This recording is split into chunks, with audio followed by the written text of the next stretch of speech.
Bismillahirrahmanirrahim.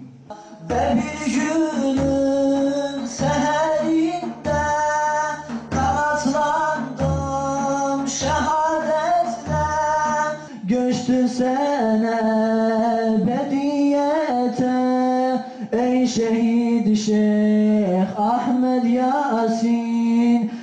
Bizim bugünkü programımızın konusu İmam Hasan el-Benna ve İslam Baharı.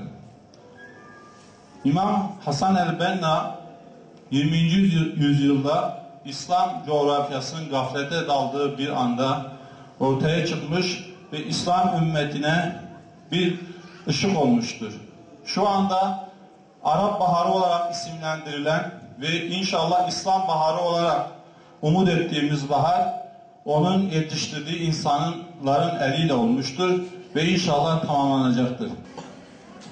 Hasan el-Benna'nın davası gerçekten Rabbani'di. Onun esasları Kur'an ve sünnettir.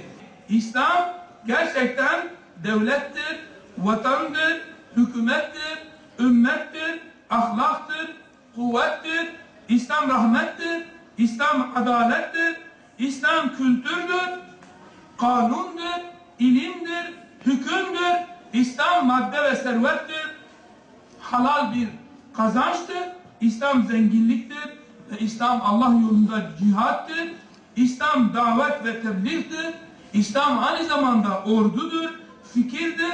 Nasıl ki sade bir akide ve ihlasla doğru olarak kılınan, yapılan bir ibadettir diye bu şekilde Hasan el-Benna, Allah rahmet eylesin, İslam'a yeni bir tanım getirmiştir.